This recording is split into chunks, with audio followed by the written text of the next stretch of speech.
Well, in our next episode of Behind the Breeding Shed for the Cobbitty Equine Farm, it's great to catch up with Anne Anderson, of course, of Lauriston Bloodstock fame. We know that breed extremely well in the Australian harness racing scene in particular, but there's so much excitement surrounding the team, so it seemed a perfect opportunity to catch up with Anne. Thanks for your time, Anne. It's always an exciting time of year, breeding season. I'm sure more so for yourself. This must be the time of year you always look forward to. Yes, hi Brittany, how are you? We're good, thank you. But I think that, breeding time is a stressful time for me. Always waiting for that morning phone call from Kath McIntosh. She lets me know whether we've got a filly or a colt, and we go from there. But no, it's exciting, but it's also a bit stressful. Yeah, I completely agree. You just want that foal safely on the ground. You're probably not too perturbed whether it is a colt or a filly, as long as it arrives safely. And we know it's always a difficult time of year as well in some respects. So, I completely agree. But for those, we've caught up with quite a few stallion owners and those involved in the stallion side of the Cobbitty Equine business. But it seemed a perfect opportunity to find out a little bit more about your program. And we know it's taken a few changes in the last few years. So tell us a bit about, I guess, as quickly as possible, because I know it's been a little while in the business, but your background in harness racing and what your business shape looks like at the moment.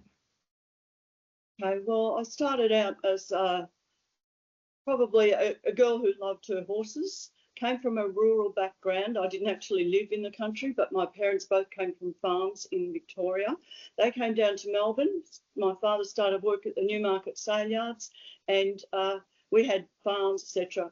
We always lived in the city, but we always had a farm on lease or owned. So it's been a real something, a labour of love for me with the horses. Always had ponies, always went to pony club, and so decided then he came to Dale Stables in Maribyrnong, and he started hobby training there, a couple of paces.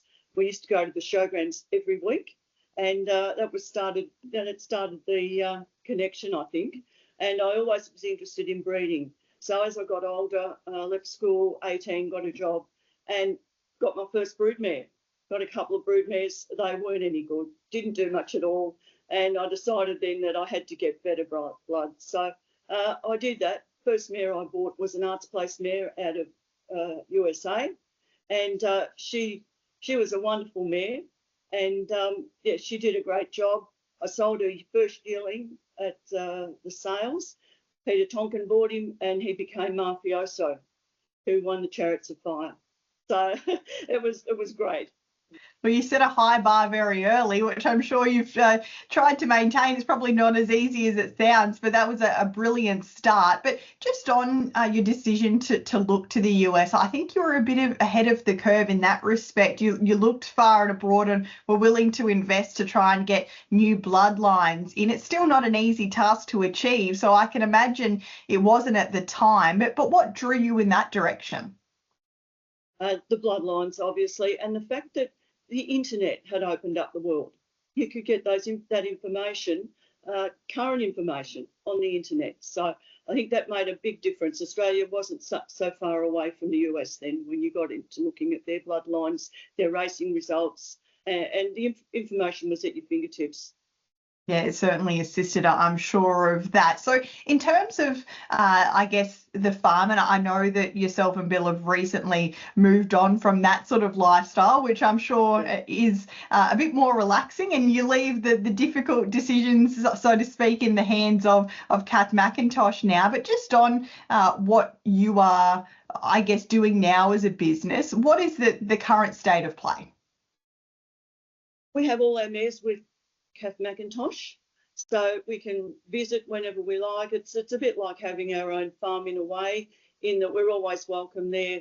Get daily updates basically through the breeding season on the condition of the mares and the foals, when they've been served, all that sort of thing. So it's a different world now, and I do miss it. I must say that I do, because I always used to get up, morning feed run was the best time of the day for me, but it doesn't happen now. But it's just a different lifestyle, and I've adjusted to it. And so Lauriston goes on. It certainly does. And I wanted to discuss, and of course we're here to talk about a few of, I guess, your connections with Cobbitty Equine Farm, but yourself and the Lauriston brand is now having their own stallion, so to speak, with Poster Boy. He was such an amazing racehorse, and he's now taken that transition, which is not an easy step to take. You must be thrilled with what he has done with his first crop of juveniles. To dream start, I'd imagine. Oh, it is. It is a dream start, but it takes a long time. 4 years from the day he went to stud to now he's got his 2-year-olds on the track. So it's a long time, and we've been waiting for this day. And he has done very, very well, and he's fully booked for this year. So we're thrilled with that. Cat's done an amazing job with him. But Poster Boy himself has left some lovely stock too. The horses that he's leaving, they're correct. They're good types, people love them, and there's so many repeat customers that we couldn't be happier. It's unsurprising to see him be a success because he was such a great racehorse. He was beautifully bred, of course, the son of some beach somewhere, and we know how strong that has been on the breeding side of the business. But to have everybody calls them different things, but a colonial bred stallion have a full book, that is pretty rare. It is, yes, it is very rare. And also he's leading the first year size at the moment. So that's another feather in his cap. He's done really well. And again, the American bloodlines, he's out of an Arts Place mare. She'd already left the Shanky Rockstar, Born to Rock and Roll, and a couple of other young ones. And then along came Poster Boys. So we were blessed. Oh, absolutely, and I can't wait to continue to see what he does in his siren career. By the looks, it's only going to get bigger and better. So in terms of your broodmare band, how big is it at the moment, and when do you start the process of determining who goes where and looking at stallions? I'm assured that you know probably more about the current available stallions in the Southern Hemisphere more so than anybody else, but when does that process start for you? It starts probably very early in the piece because I'm always looking again at the USA, the results that they're getting there, the types of horses they're breeding, the current stallions, the ones that are flavour of the month, that sort of thing. So it's ever evolving in a way. I don't make that decision, but I'm always looking at it and currently, going through the stallions or the potential stallions that may come along. So yeah, I know because of the mares, I take an interest in the crosses. Some of them are still carrying a lot of the USA blood. So we're looking at other horses and what's crossing with the stallions over there and what the bloodlines are. So yeah, it's not a full-time job, but it's a full-time interest. You could say that. Yeah. In terms of that broodmare band, it grew in terms of quality pretty significantly this year when Ladies in Red ran her final race. Just on her racetrack deeds, I really look back fondly on what she was able to achieve. I can only imagine what the ride was like for yourself and Bill. And what was that moment like when you decided it was the end of her racing career? Was it excitement to see her transition into that next part of her life? Not really excitement, probably relief in a way, especially for Bill. He was always worried about her. She had, 2 pins in one of her hind legs, and she came back from that and she raced just as well as she had prior to the injury. But you're always a little bit nervous, and you think the more you ask of her, just one day I just might just push her too far. So 7 Group 1s, over $1 million. It was time, I think. Yeah. It was quite an astonishing career, and she really did transcend the sport, which not too many standard breds do. And I can not understand from experience, but I can understand what you mean about the relief, because there was such pressure on her at all times because of that persona that she had. But you've decided to book her into Confederate. Why Confederate? And you've supported him heavily this year with many of your very best broodmares. Yeah, we're breeding from 15 mares. Lauriston has 15 and I just have a couple. I like to do my own thing and still have a couple in my own name. So I've got 2. But we booked 5 to Confederate. I'm very, very keen on the stallion. And I just think that he is the next big thing. And I hope he is, because as I said, we've put some of our best mares to him. And I think, yeah, Ladies in Red, she went to him because I looked at Sweet Lou. He definitely has an affinity with the Western Hanover line. And Confederate has his own Western Hanover line through the dam in Rock and Roll Dance. So I booked her because I looked at the pedigree, and what we're doing is doubling up on the Western Hanover line because she's out of a Western Terra mare in Cavalier Karen B, and so I really like that cross. I'm doubling up on a mare and female cross with her, Artera and Underscape. So it just ticks a few boxes for me, and I know it's unusual to send a maiden mare to an unproven stallion, but I do believe in him, and I like the cross on paper. So what's one foal? We'll give it a try and see. Well, you've sold it to me. I'm the best. You know? Yeah, absolutely. And I can only imagine you had quite a few phone calls from different stallion owners when that decision was made to retire her. But did you see Confederate in the flesh in North America? And if that was the case, were you already thinking about the possibility of this transpiring? No, we went over there and we had 3 weeks over there, just touring around, going to various studs, going to Diamond Creek, various other studs. And we were at the Red Mile. We'd been there a few times before, the Red Mile, and it's great racing. We were looking forward to going back. And we saw Dexter Dunn, and he said, "Oh, you should go and have a look at Confederate." And the stabling on the Red Mile. So they bring horses in, obviously they've got to ship them in. So it might be a day or two that the horses stay there. They have their own boxes. And so we went over and had a look at him. And the racing was continuing. They were racing there, and he was due to race the next day. So we had a look at him, and he was just so quiet, Britt. He was taking it all in his stride. He was just over at his feeder, having a feed, not taking any notice of what was going on around him. And that was one tick. We never thought that he would be available in Australia, especially in the flesh. So that was a huge tick. And when we found out that, we thought, well, we've got to support this horse. And the next day he went and raced at the Red Mile, went 146.1, travelled in 3rd place for most of the way. And when he was asked for an effort, he just lengthened stride. It's a beautiful pacer. And we just thought, well, we've got to go to this horse. He's young, he's virile, he's got current bloodlines, he crosses well with our mares. There was no reason to not go. Well, you're in that, I guess, key position of being able to see Confederate race in the flesh, the connection that you have with Ladies in Red. It's probably going to be pretty exciting once that foal hits the ground. What are you hoping for? I know we're looking into the future, but do we want a Colt or a filly? Are we looking at it going through the yearling sales? Will you not be able to let that go, or are they decisions for down the track? No, look, Bill wants a Colt and I want a filly. I always want fillies, that's the breeding instinct in me. But no, whatever it is, won't be sold.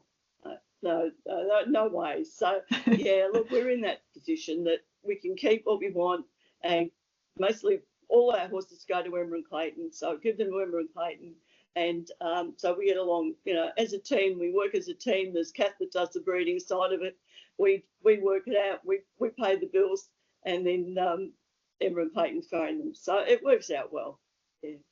Well, it's going to be extremely exciting. I can't wait to follow along, and I'm sure that you'll keep us up to date on what does transpire. So that's Confederate. You believe in him. You believe in what he's going to hopefully achieve, and that fresh bloodline, and also the fact that being by Sweet Lou, a bit of an outcrossing in that respect, it just makes perfect sense. So to support of your 17 mares, to have 5 of them going to Confederate, that's a pretty hefty bid you're giving towards him. So here's hoping it pays off for you and all involved. Before we wrap up, I just wanted to get your thoughts on a few of the other Cobbitty stallions. I know that you've supported King of Swing in Huntsville in the last few years. So what was the resultant of those breedings, and what is your expectation for them going forward? Will we see any go through the sales, or will they be kept and maintained by the business?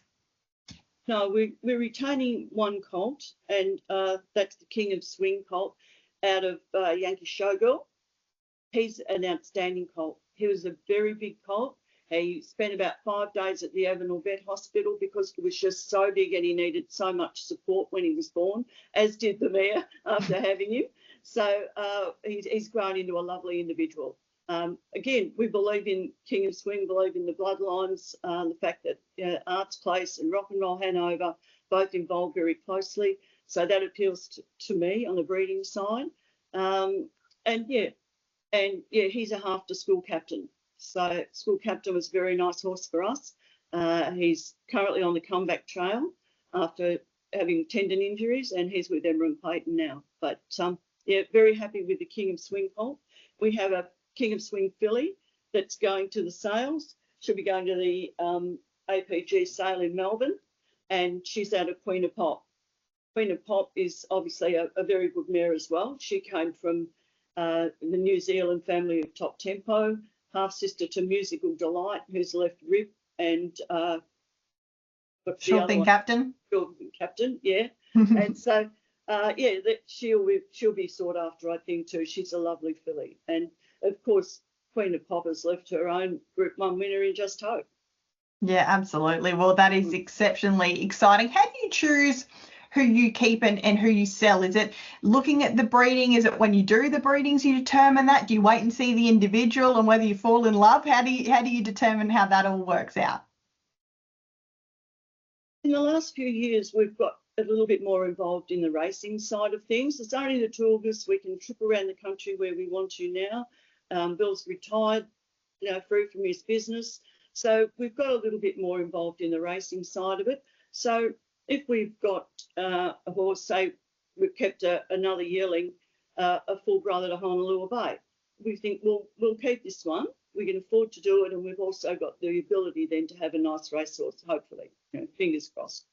So that's why we've kept this colt, and that's what we do. And it's sort of a bit the same with the fillies, but we do sell some of the fillies because we do tend to keep a couple early on, and then the later fillies usually get sold because we've already got a filly out of that family. So it really depends on where we are with our breeding at that period of time. But we always like to keep a nice filly, and Cobbitty Karen B, like she's the jewel in the crown. She's the dam of ladies in red. And we've sold 2 fillies out of her, and she's just a prolific filly foaler. She often has filly foals. She's only had 2 colts, and we've retained 5 fillies from her.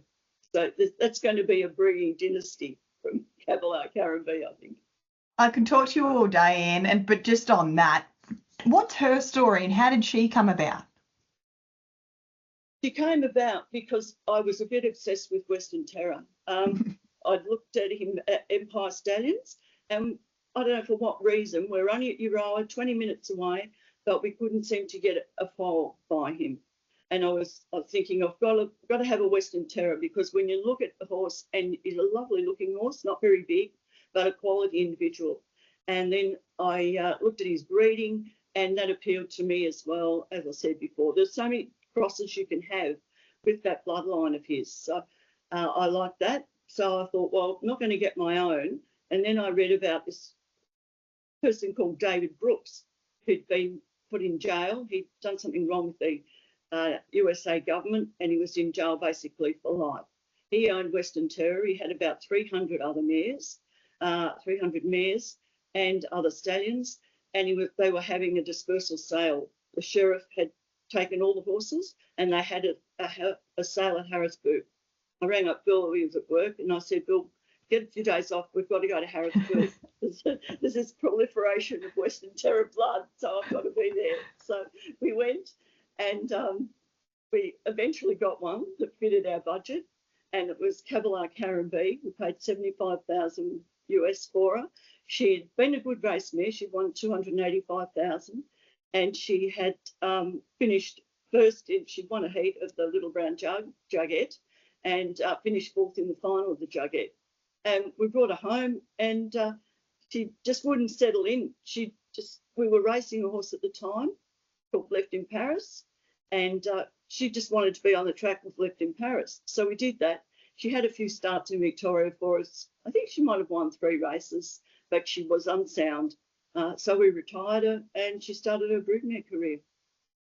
Well, every good horse has a story, and that's some story indeed. So I'm very glad that I asked. As mentioned, I could talk to you all day, Anne, but I will let you go. Just on the foal count for this year, how are we looking so far? What are we, about midway through the breeding foaling season? So are you happy with how things are going? We are, but it's slow. They're going much longer than I expected they would. We've had 2 dry mares, which we've served by Confederate, and we've got a positive test on one, Yankee Showgirl, and Ladies in Red has been served as well. So we think we're travelling very well there. They were the only 2 dry mares that we had to him, and that's why we've got to just step back a little bit now and wait till these mares who are due any day without you and Beach Music have their foals, and then we'll be well on the way to serving them with Confederate as well. Oh, extremely exciting. I cannot wait to see this time next year. We'll try and catch up. Here's hoping we've got some foal pictures or some video that we can share, because it's going to be an exceptionally exciting time. Thank you for your time and really appreciate it. Can't wait to see what transpires, and can't wait to continue to follow along as well. Appreciate you joining us. Okay, thank you very much, Brittany.